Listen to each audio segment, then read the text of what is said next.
బ్రతుకును తొలగించి వెలుగును నింపుమయ్యా. చితికిన మనసును తొలగించి నన్ను దీవించుమయ్యా.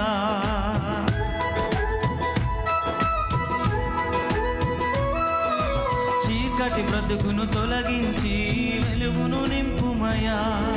చితికిన మనసును తొలగించి నన్ను దీవించుమయ్యా. అతి శ్రేష్ఠుడా